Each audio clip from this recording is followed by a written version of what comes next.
Ya, shalom. Menjuah-juah. Ya, saya tidak sangka demikian banyak kalian semangat. Jadi saya juga takut, gugup.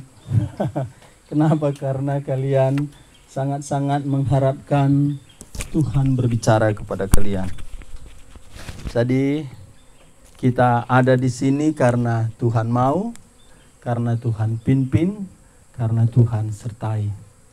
Kita tidak mungkin lepas dari kesadaran akan adanya Tuhan, akan penyertaan Tuhan.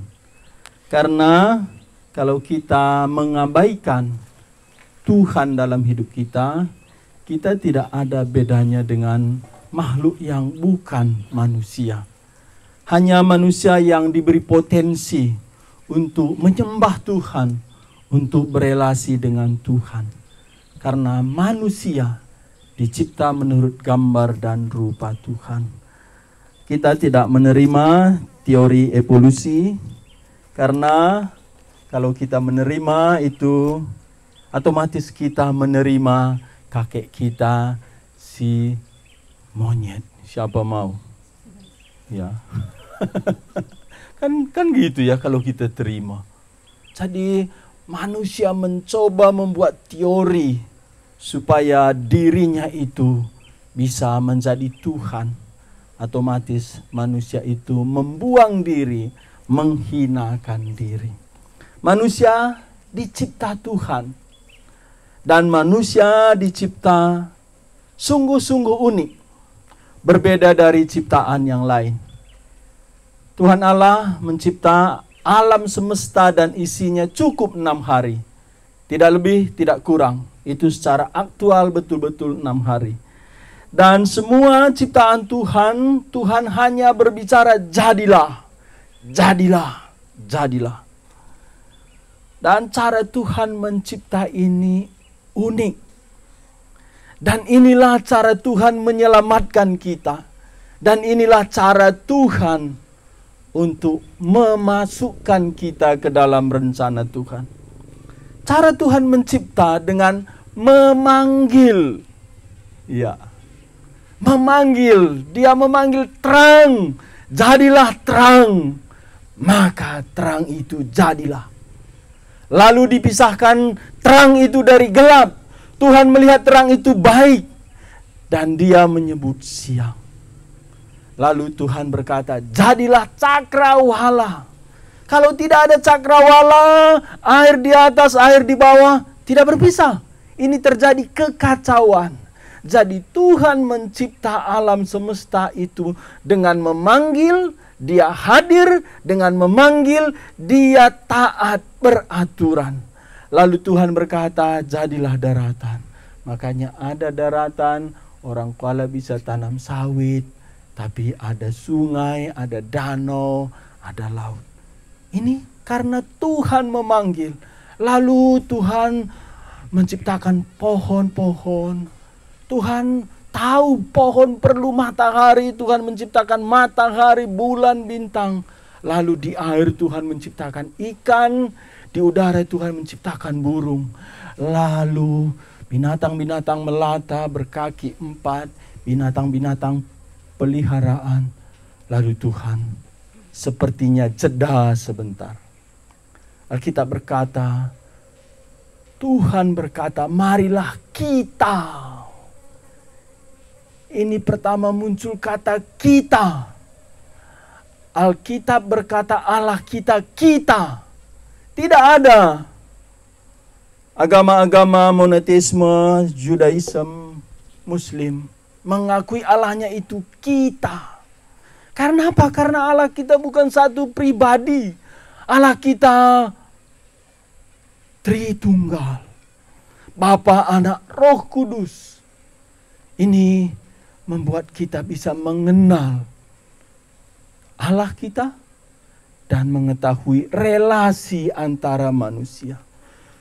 Yang pertama, Tuhan Allah ketika mencipta manusia, Tuhan Allah itu runggu, kata orang Karo, runggu.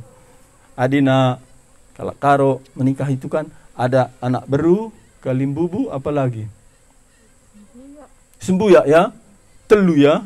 Iya, Allah kita ada Bapa, Anak, Roh Kudus. Runggu. Semua ciptaan Allah tidak perlu Allah runggu musyawarah, langsung berkata jadilah. Tapi ketika mencipta manusia, Tuhan Allah itu seperti mempunyai percakapan yang serius. Di sorga Allah Bapa, Allah Anak, Allah Roh Kudus. Allah Bapa berkata, marilah kita mencipta manusia menurut gambar dan rupa kita. Mirip kita. Mirip Bapa, mirip Tuhan Yesus, mirip Roh Kudus. Kita mencipta manusia mirip kita. Manusia dicipta terakhir. Manusia dicipta melalui musyawarah Allah. Terakhir bukan tidak penting. Justru sebaliknya terakhir paling penting. Kami itu menikah 27 Juni 2003. Sudah lebih setahun menikah. Istri saya sedih. Nangis di mobil, naik mobil angkot, nangis sampai di rumah nangis. Aku bilang, kenapa nangis? Kuidah handai kala, ampun anak-anak, katanya. Istri saya waktu itu udah setahun kami menikah, belum mengandung dia. Jadi terus ke rumah sakit beli apa itu sensitif, belinya apa itu? Aku bilang, ini ada perlu, katanya. Akhirnya udah bosan dia beli sensitif. Tahu kalian sensitif ya? Ya sensitif. Itu mengetahui apakah sudah mengandung atau belum. Lalu dia sudah mulai menyiapkan hati. Tapi kami makan duren. Akhirnya dia mual-mual. Pergi ke bidan. Bidan ambil sensitif. Lalu dia pulang ke rumah. Oh, aku nampak mukanya berseri-seri. Ada apa? Aku bilang, positif, katanya. Aku pun nggak tahu juga positif apa. 2 garis, katanya. Kayak gini, aku bilang. Aku bilang, senang. Mulai jaga makanan, mulai jaga tidur. Masih umur 3 bulan, tahu kalian. Pergi ke pajak, beli popok lah. Beli celana kecil. Ku bilang, ada apa? Udah dekat, katanya. 3 bulan, berapa bulan lagi ya? 6 bulan lagi. Udah banyak di rumah kami. Masuk ke rumah sakit. Harusnya sudah dipulangkan dokter. Belum, kata. Bulan depan masuk lagi. Ini gak bisa. Harus dipantu. Dikasih obat. Oh, nggak bisa. Akhirnya dijemputlah ke dalam, kan, dioperasi. Sekarang saya tanya, adakah ibu udah lahir anaknya? Oh, lahir. Oh, beli popok yuk. Ada gitu ibu-ibu setelah lahir anaknya baru cari popok. Nah, itu mungkin ibu Kenapa ya? Karena hati kita dekat. Seorang anak akan dilahirkan ke dunia. Tuhan Yesus berkata, walaupun susah, tapi setelah lahir itu sukacita.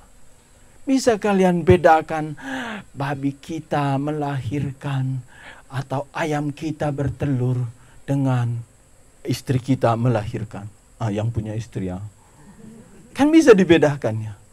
Demikian Tuhan Allah ketika mencipta manusia, Tuhan Allah menyediakan seluruhnya. Baru dia berbicara, marilah kita.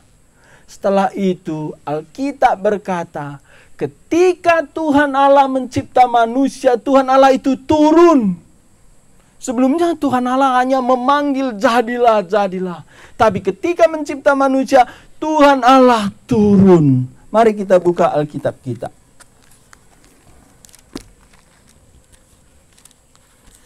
Pertama kita baca Kejadian pasal 1 ayat 26 sampai 27.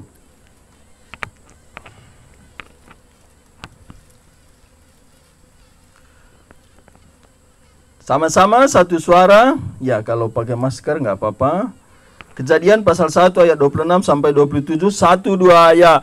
Berfirmanlah Allah, baiklah kita menjadikan manusia menurut gambar dan rupa kita, supaya mereka berkuasa atas ikan-ikan di laut, dan burung-burung di udara, dan atas ternak, dan atas seluruh bumi, dan atas segala binatang melata yang merayap di bumi.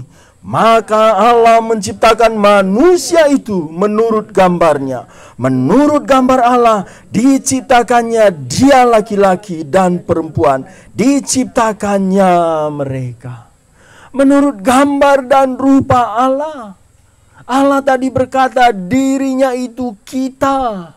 Ini ada persekutuan, berbeda pribadi, sehingga Tuhan Allah mencipta kita pribadi yang bisa bersekutu dengan pribadi yang lain. Di sini Tuhan Allah mencipta laki-laki perempuan seturut gambar dan rupa Allah. Dan bagaimana Tuhan Allah mencipta manusia ini? Kita lihat pasal 2 ayat 7. Ketika itulah Tuhan Allah membentuk manusia itu dari debu tanah dan menghembuskan napas hidup ke dalam hidungnya. Demikianlah manusia itu menjadi makhluk yang hidup. Yang pertama, manusia dicipta terakhir karena paling penting. Yang kedua, manusia dicipta setelah Allah musyawarah. Yang ketiga, Tuhan Allah turun dan membentuk dari debu. Jadi bukan papa kita, mama kita pertama atau kakek kita memegang tanah. Mamaku dulu rajin. Kalau kita malas begini katanya. Adilah dadap tanah kah. Lodat KIP katanya. Terpaksang dadap tanah. Maksudnya kerja di ladang. Jadi sebelum mama kita, bapak kita itu dadap tanah, megang tanah.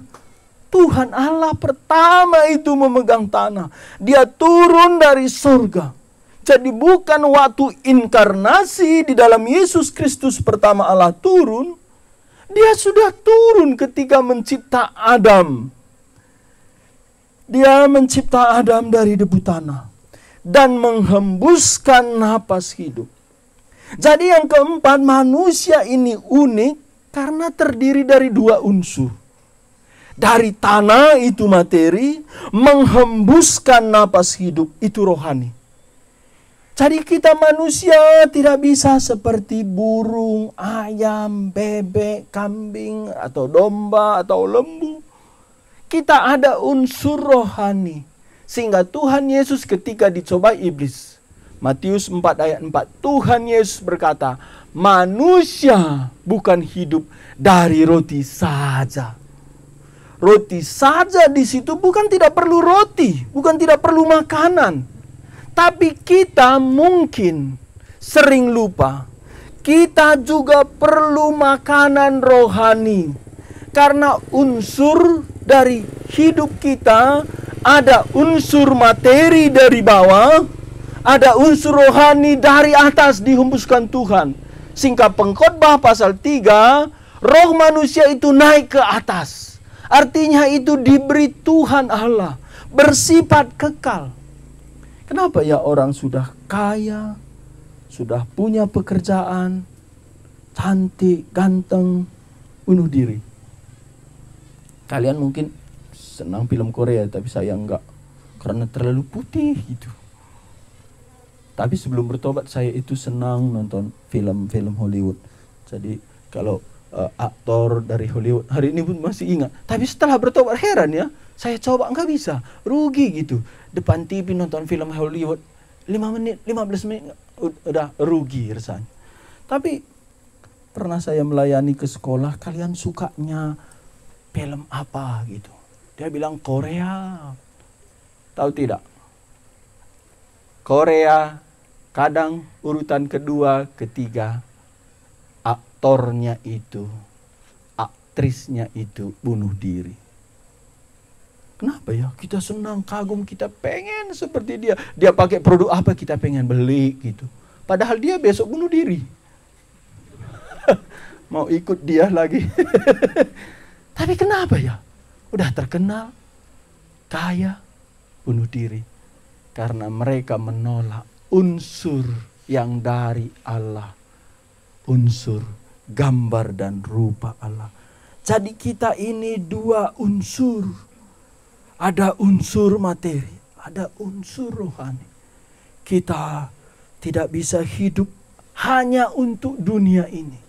Kita mesti ada koneksi dengan Sang Khalik kita, Sang Pencipta kita. Jadi untuk apa kita dicipta? Berbeda dari semua ciptaan. Dikatakan tadi di dalam pasal 1 ayat 28. Allah memberkati mereka. Lalu Allah berfirman kepada mereka, beranak cuculah dan bertambah banyak. Penuhilah bumi dan taklukkanlah itu. Berkuasalah atas ikan-ikan di laut dan burung-burung di udara, dan atas segala binatang yang merayap di bumi. Untuk apa Tuhan Allah mencipta manusia itu begitu penting? Semua dicipta untuk manusia. Dan manusia itu diberi perintah untuk beranak cucu, bertambah banyak. Penuhilah bumi dan taklukkanlah itu.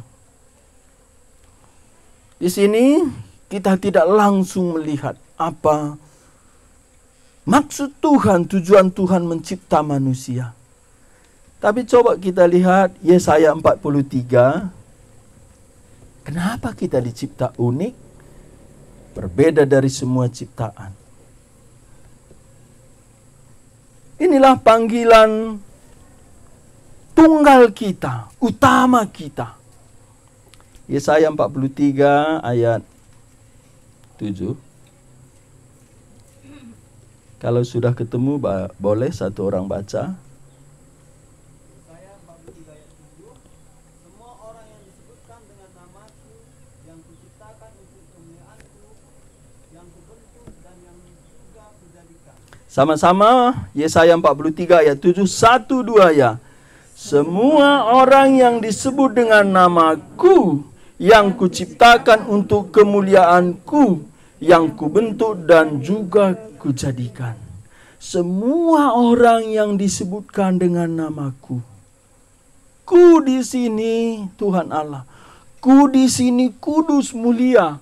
Kalau kita ku itu kurang bagus.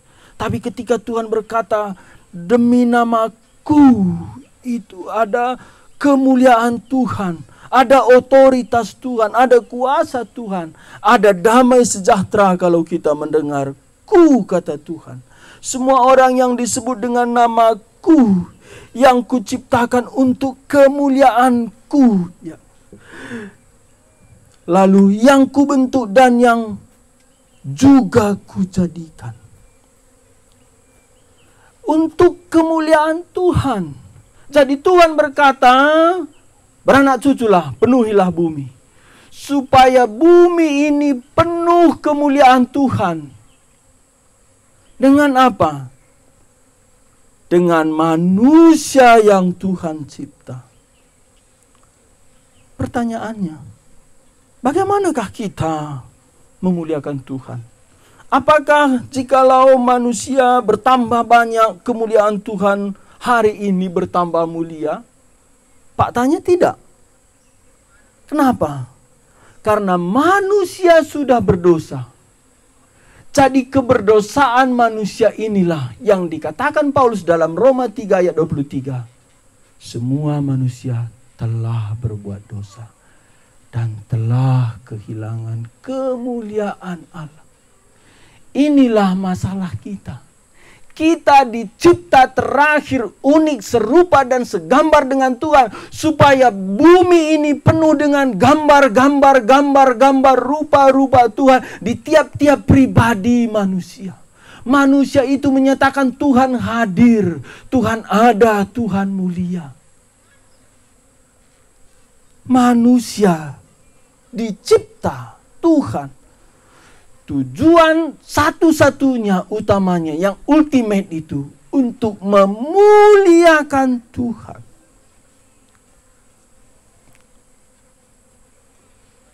Bagaimana hari ini hidup kita? Apakah kita memuliakan Tuhan? Tuhan Yesus berkata, jikalau orang lain melihat perbuatanmu yang baik, mereka memuliakan Bapamu yang di surga. Inilah tujuan kita dicipta Tuhan, memuliakan Allah. Tapi di manakah titik kunci kita itu bisa memuliakan Allah? Kita lihat ya pasal 2 ayat 15 sampai 17. Kejadian pasal 2 ayat 15 sampai 17.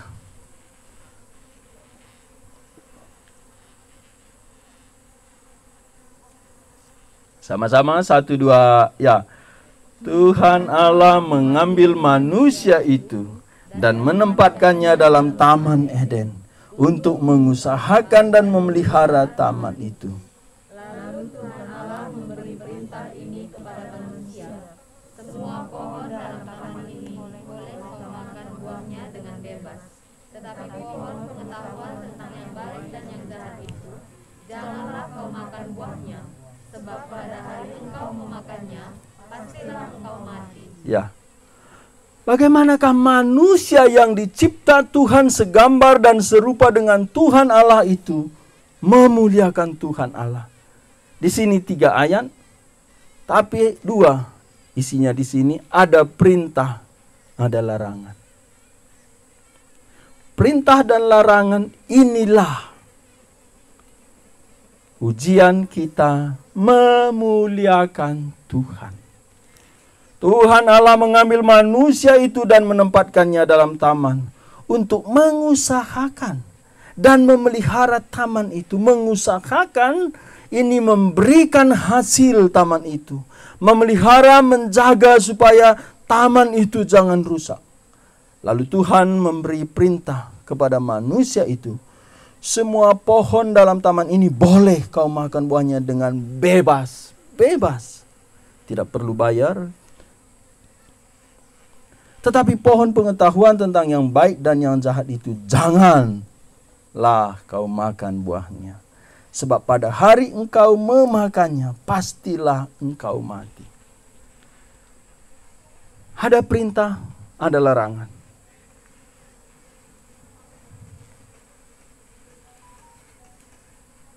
Perintah dan larangan. Ini ujian. Bagaimana respon kita menuhankan atau mentuhankan Tuhan Allah.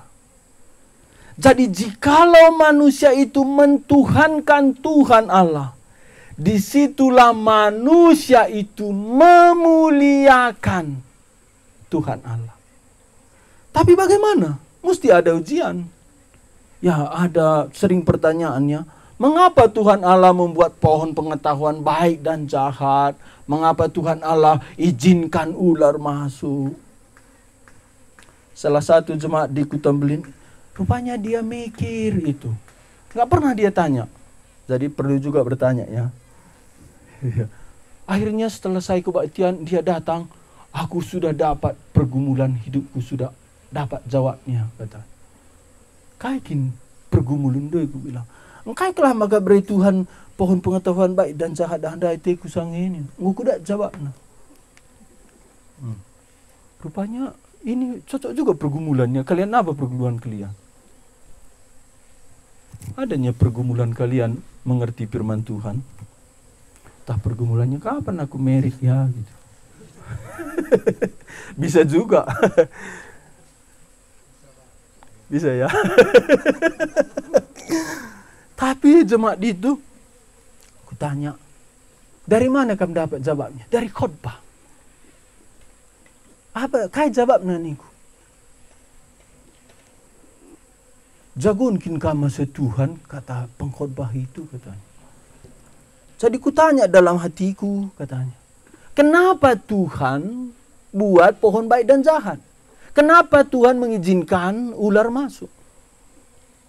Betapa lebih baik tidak ada pohon baik jahat, jangan ular masuk. Itulah dalam pikiranku katanya. dengar khotbah itu di TV, kata pendeta itu, apakah kamu merasa dirimu lebih hebat dari Tuhan? Nah, itulah jawabnya katanya. Itu jawaban atau enggak ya? Menurut kalian? Belum terjawab.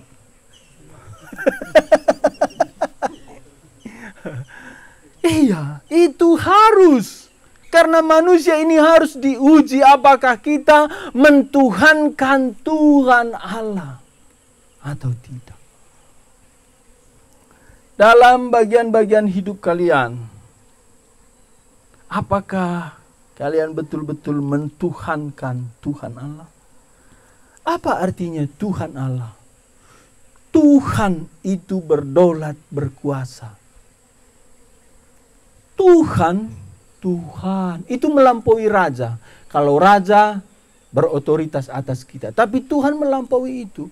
Artinya Tuhan itu dia berkuasa. Aku tidak bertindak di luar kehendak Tuhan. Itulah kita mentuhankan Tuhan Allah. Kalau Adam ujiannya itu mengusahakan memelihara taman dan jangan makan buah pohon baik dan jahat. Setelah Adam sudah banyak perintah larangan bagi kita. Sudah banyak pergumulan kita yang harus kita pilih. Menurutku atau Tuhan, cuman itu aja. Jadi ujian pengetahuan baik dan jahat itu, apakah Tuhan itu Tuhan atau aku Tuhan? Itu aja. Simple. Baik dan jahat itu apakah aku baik kepada Tuhan Allah atau jahat? Kapan aku baik, kapan aku jahat? Kalau aku menolak Tuhan Allah, Tuhan dalam hidupku, itulah aku berbuat jahat kepada Tuhan. Jadi simple. Kalian mungkin tadi berdoa mau mengerti panggilan Tuhan. Apakah Tuhan memanggil aku jadi misionaris ke Arab Saudi? Gitu. Atau Tuhan memanggil aku bekerja di sini? Boleh juga. Boleh ini jadi pertanyaan.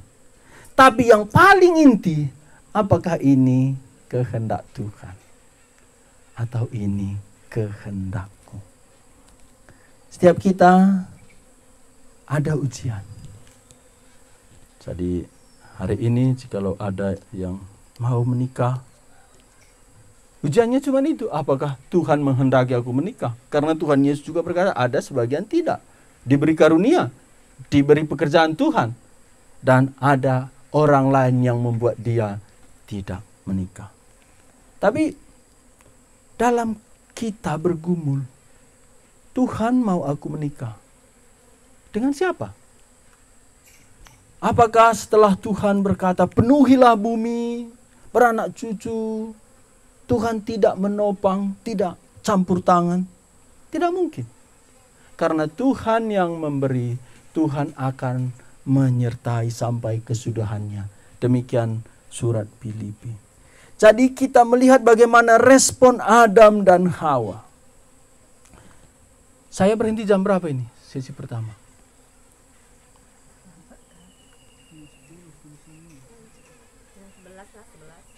11 atau 11 kurang 15 ya. Kita lihat bagaimana respon manusia itu. Pasal 3.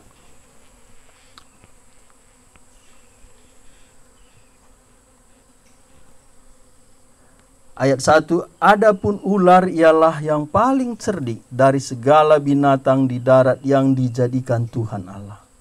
Ular itu berkata kepada perempuan itu, tentulah Allah berfirman, semua pohon dalam taman ini jangan kamu makan buahnya, bukan? Nah, ini cara ular ya. Ular dia pengen B, tapi dia tidak langsung bilang B, makanlah. Bukan gitu. Pura-pura tidak tahu. Jadi bahaya juga ya yang pura-pura tidak tahu padahal dia tahu. Tapi di Tanah Karo ada juga purba ya.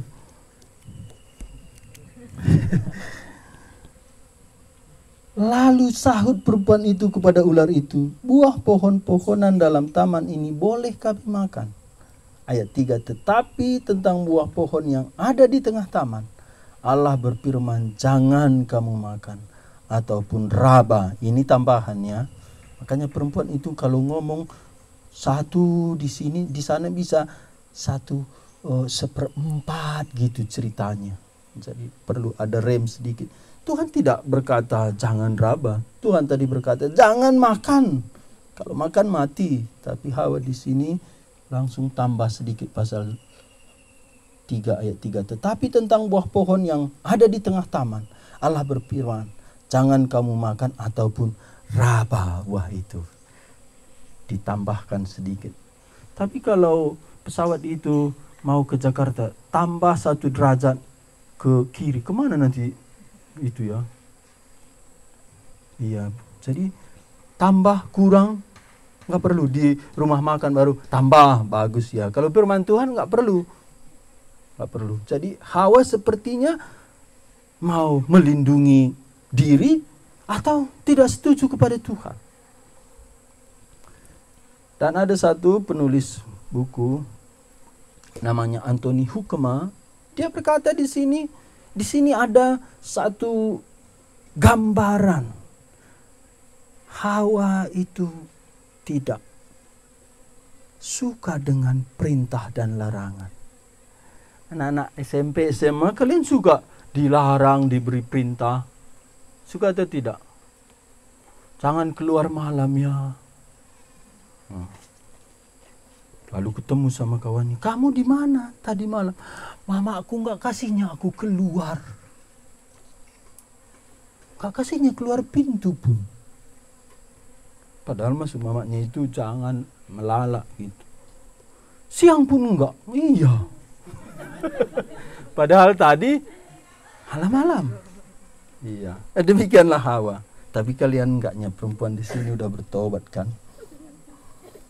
Hawa berkata, Allah berfirman, jangan kamu makan atau raba buah itu, nanti kamu mati. Ini perintah Tuhan, sebagian ditambahkan, sebagian dikurangi. Perintah Tuhan tadi jangan makan, kalau makan pasti mati. Di sini nanti kamu mati. Mana lebih tegas ini? Pasti mati. Nanti mati. Mana? Iya. Iya, jadi kita pun gitu. Jangan ya coba-coba pacaran sama orang yang belum lahir mati. Lahir baru. Nanti bahaya gitu. Tapi kita coba. Akhirnya jatuh cinta. Sudah tahu firman Tuhan, jangan menikah dengan pasangan tidak seimbang, tapi jatuh cinta. Kalau kunci jatuh, gampang ambil saya gitu. Oh, jatuh kuncimu, nak mana? Oh ini, oh masuk. Tapi kalau jatuh cinta, bagaimana? Jatuh gitu. Siang ingat dia, malam ingat dia. Mau makan ingat dia, mau cuci piring pun ingat dia. Sehingga piringnya nggak selesai-selesai dicuci. Ada pengalaman nggak ya? Kenapa? Karena itu melanggar firman Tuhan. Jadi ketika Tuhan memberikan perintah kepada manusia itu tidak rela dengan perintah itu. Manusia sebenarnya ingin bebas. Tapi bukankah Allah mencipta manusia itu lebih bebas dari semua makhluk yang lain? Makhluk yang lain itu sudah dikomputerisasi. Nggak ada pilihan bebas seperti kita. Inilah gambar dan rupa Allah. Pribadi ini ada kebebasan, itu artinya. Pribadi ini bebas. Tapi pribadi yang bebas ini membuat kita bahagia atau bahaya? Kita bebas, ada pilihan. Dan pilihan inilah yang membuat kita itu bernilai kekal. Artinya apa? Gambar dan rupa Allah itu ada kebebasan memilih. Pribadi itu ada kebebasan memilih. Ini speaker nggak bisa pilih dia. Dia mau mati, mau hidup nggak bisa. Dia mau ke sana nggak bisa. Dia sudah kita yang atur. Tapi kita tidak ada pilihan. Bagaimana Adam dan Hawa? Ayat 4 saya ulang, tetapi ular itu berkata kepada perempuan itu, sekali-kali kamu tidak akan mati. Hawa sudah menambahkan firman Tuhan sebagian, mengurangi sebagian. Inilah saya khawatir pemuda-pemudi hari ini. Ada banyak hikmat dari luar, dibawa ke gereja. Mereka di gereja menjalani iman bukan menurut firman Tuhan, tapi menurut hikmat dunia. Inilah alasan Paulus ketika datang ke Korintus, aku sudah menetapkan bahwa aku tidak mengetahui apa-apa selain Kristus dan bagaimana dia tersalib. Jadi ada seperti hikmat, seperti kepintaran, tapi itu membahayakan Hawa. Dia menambah firman Tuhan, raba pun jangan, tapi dia sebagian sepertinya mengurangi. Yang tegas itu dia lunakkan. Nanti kamu mati. Ini keluar dari mulut Hawa. Apa kata ular? Tetapi ular itu berkata kepada perempuan itu, sekali-kali kamu tidak akan mati, datang pencobaan. Tadi sudah longgar sedikit, ular lebih melonggarkan firman Tuhan. Dan ayat 5 sudah melawan firman Tuhan. Tetapi Allah mengetahui bahwa pada waktu kamu memakannya, matamu akan terbuka. Dan kamu akan menjadi seperti Allah, tahu tentang yang baik dan yang jahat. Ini sudah melawan kebenaran firman Tuhan. Firman Tuhan berkata mati. Setan iblis berkata nanti kamu seperti Allah. Oh, seperti Allah. Matanya terbuka, tahu baik dan jahat. Apa di balik ini? Di balik inilah ujian manusia memuliakan Tuhan Allah atau tidak. Ujian di sini ketika Adam Hawa menolak ketuhanan Tuhan Allah bagi dirinya. Disitulah Tuhan dilawan, Tuhan tidak dimuliakan. Di sini setan mencobai. Prinsip ini sama, setelah kita lahir baru pun sama. Inilah dosa ya, ayat 6. Perempuan itu melihat bahwa buah pohon itu baik untuk dimakan. Kalau saya taruh di sini sianida. Kalau sianida, kalau diminum sianida bagaimana kira-kira? Ke surga atau ke neraka kan gitu? Iya. Tapi kalau sianida ini ku bilang, wah, ini kelihatannya segar. Gitu. Apakah sianida ini tadi membuat saya segar? Tidak. Karena kebenaran yang sudah dikatakan Tuhan itu tidak bisa diubah. Jadi kalau kamu makan buah itu, kamu pasti mati. Sekarang iblis berkata, kamu akan seperti Allah.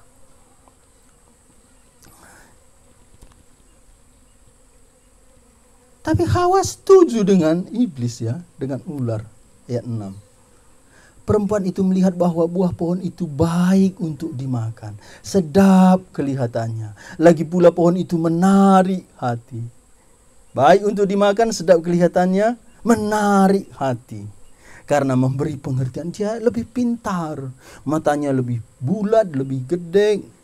Makannya enak, pintar.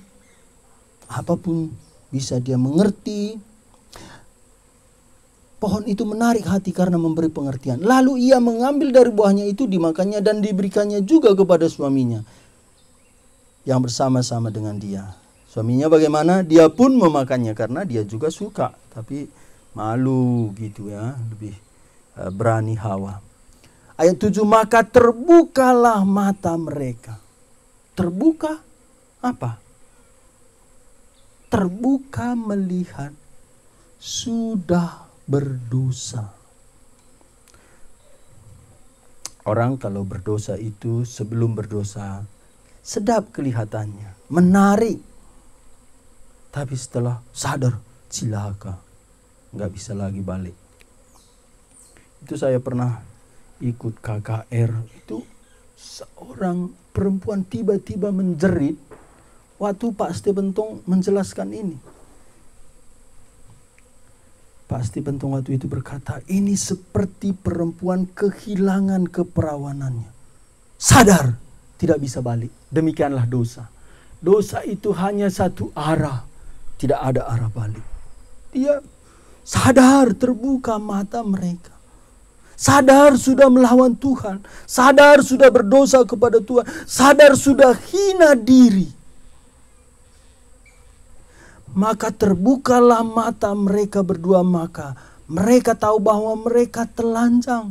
Tahu telanjang, tahu berdosa, tahu kehilangan kemuliaan. Dan mereka menyemat daun pohon ara dan membuat cawan. Harusnya daun ini diusahai, sekarang dirusak. Harusnya daun ini untuk memuliakan Tuhan, ini untuk melindungi diri. Ayat 8, ketika mereka mendengar bunyi langkah Tuhan yang berjalan-jalan dalam taman itu pada hari sejuk, bersembunyilah manusia dan istrinya itu terhadap Tuhan Allah di antara pohon-pohon dalam taman. Sudah ada yang mau ditutup. Ada malu, ada rahasia. Ayat 9, tetapi Tuhan Allah memanggil manusia itu dan berfirman kepadanya, di manakah engkau? Ia menjawab, ketika aku mendengar bahwa engkau ada dalam taman itu, aku menjadi takut. Ada sesuatu yang hilang, ada sesuatu yang harus ditutupi, tapi ada lagi rasa takut. Inilah masalah manusia. Karena apa? Karena tidak memuliakan Tuhan. Karena tidak mentuhankan Tuhan. Apa yang kita dengar ini di perjanjian lama, Tuhan, Tuhan. Tapi kita lihat ya di perjanjian baru, pribadi yang mencipta kita. Perjanjian baru sudah menjadi jelas, pribadi yang mencipta kita itu datang. Kita baca Yohanes pasal 1.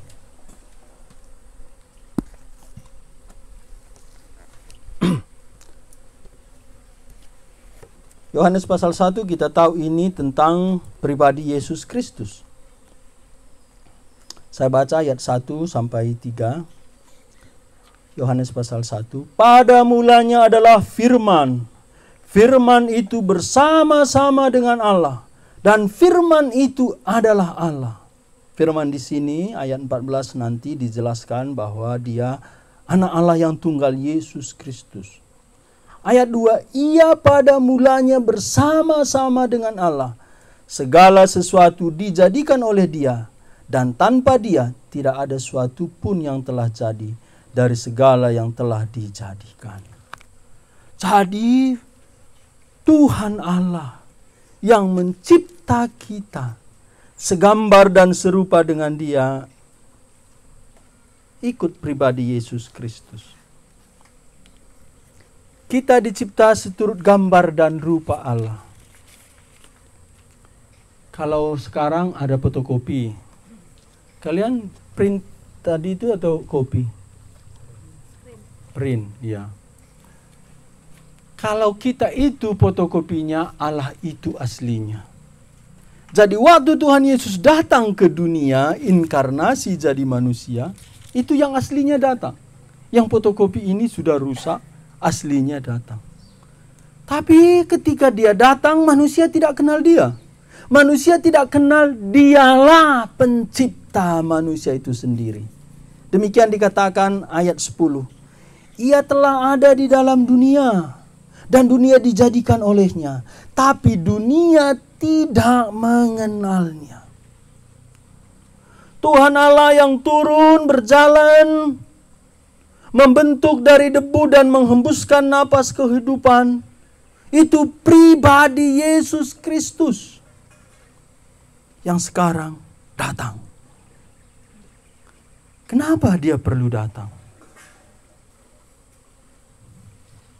Karena kita bersama Adam dan Hawa sudah merusak rencana Allah.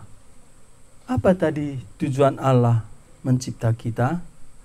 Semua yang kuciptakan dengan namaku, yang kubentuk dan kujadikan, kuciptakan untuk kemuliaanku. Kalau kita tidak melihat ini, hidup kita itu terpecah. Hidup kita ini tidak ada fokus. Kita dicipta untuk kemuliaan Allah. Kita buka Kolose pasal 1 ayat 16-17.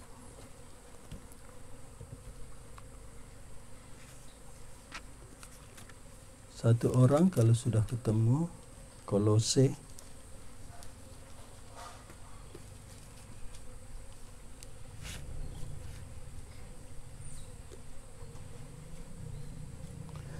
satu orang baca.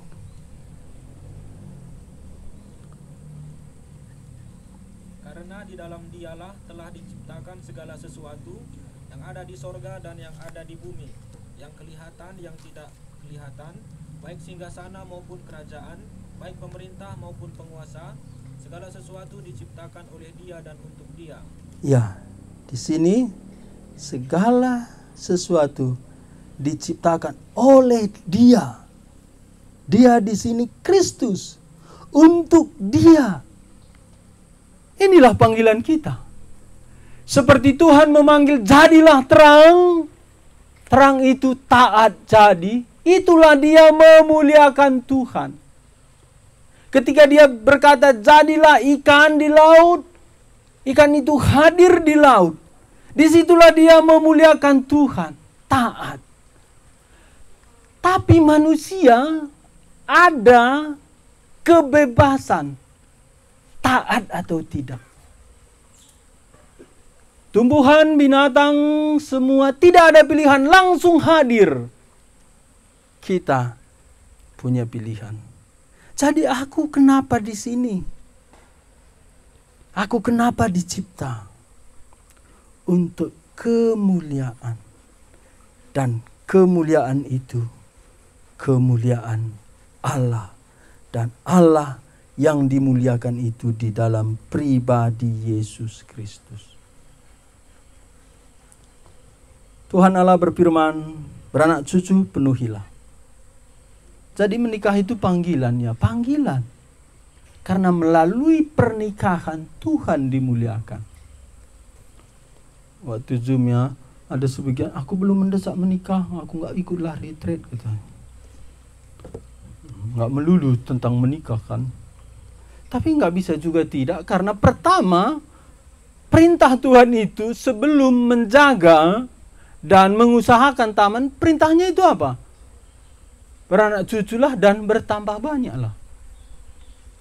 Kalau tidak beranak cucu bertambah banyak, Adam Hawa aja dua. Kalau mereka tidak menikah, kita di mana hari ini ya? Jadi menikah itu panggilannya panggilan. Menikah itu kudus. Menikah itu sakral. Mulia. Bumi ini harus penuh kemuliaan Tuhan. Tanaman, laut, ikan, binatang belum cukup memenuhi kemuliaan Tuhan.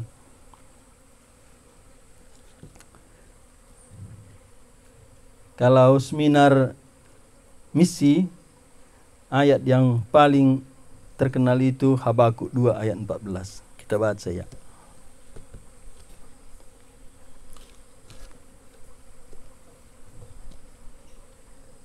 Sama-sama Habakuk 2 ayat 14, 1-2 ya. Sebab bumi akan penuh dengan pengetahuan tentang kemuliaan Tuhan, seperti air yang menutupi dasar laut. Tidak ada dasar laut itu kosong, ruangnya tidak ada air. Demikianlah kehendak Tuhan mencipta manusia supaya seluruh bumi ini penuh gambar-gambar Tuhan yang mirip Tuhan, yang memuliakan Tuhan, memancarkan kemuliaan Tuhan, menjalankan kehendak Tuhan. Tapi dosa merusak. Dosa merusak. Sekarang bagaimana cara Tuhan untuk memulihkan itu? Kembali kita ke Kejadian pasal 3 ayat 15. Ini saya sampaikan secara prinsip supaya kita fokus kepada kehendak Tuhan, panggilan Tuhan. Jadi satu-satunya tujuan kita itu dicipta Tuhan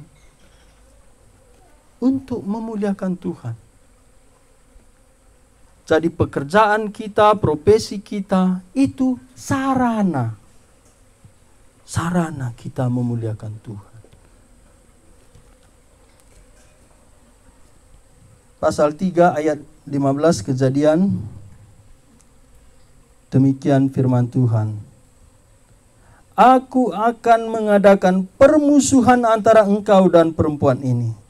Ini Tuhan berkata kepada ular iblis. Antara keturunanmu dan keturunannya. Keturunanmu, keturunan ular, keturunannya, keturunan perempuan. Keturunannya, ini Yesus Kristus keturunannya, akan meremukkan kepalamu. Karena hanya Yesus Kristus yang disebut keturunan perempuan. Kita ada papa mama kita, Yesus Kristus. Tidak, dia hanya Maria. Dan engkau akan meremukkan tumitnya.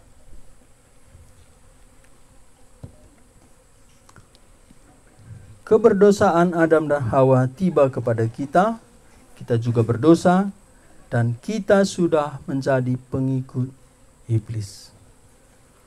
Untuk mengembalikan, untuk memutuskan relasi kita dengan dosa, dengan iblis, Tuhan berjanji memberikan seorang dari keturunan perempuan. Ini menarik, karena Tuhan Allah mencipta segala sesuatu melalui Kristus, dan melalui Kristus juga segala sesuatu itu ditebus.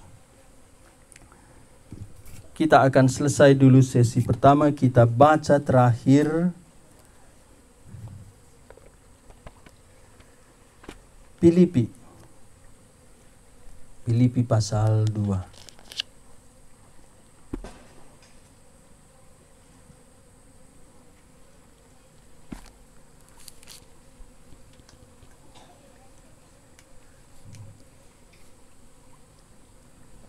Ayat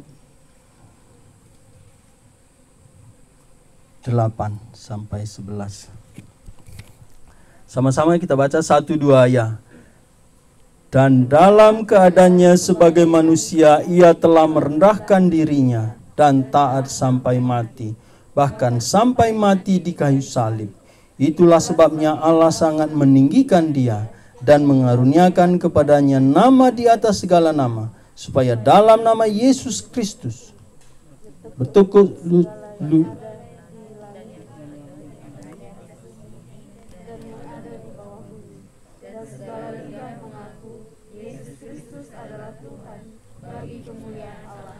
ya, inilah penebusan. Jadi rencana awal segala sesuatu dicipta oleh Dia bagi Dia. Kolose 1, 16, 17. Tapi manusia jatuh ke dalam dosa, tidak lagi taat, tidak lagi mentuhankan Tuhan dalam hidupnya. Dia sudah berbalik menjadikan diri sebagai Tuhan. Tapi Tuhan mengembalikan melalui penebusan. Yesus Kristus datang melalui keturunan perempuan. Disinilah dikembalikan, ya, dikembalikan, dipulihkan. Kita orang tebusannya boleh memuliakan Kristus sebagai Tuhan. Saya baca sekali lagi Filipi pasal 2 ayat 9. Itulah sebabnya, ya, ini Tuhan Yesus datang ke dunia, ya. Jadi manusia seperti hamba yang taat. Ya, jadi inilah teladan kita. Saya baca sekali lagi dari ayat 6. Dari ayat 7 dari ayat 5 lah biar lebih jelas.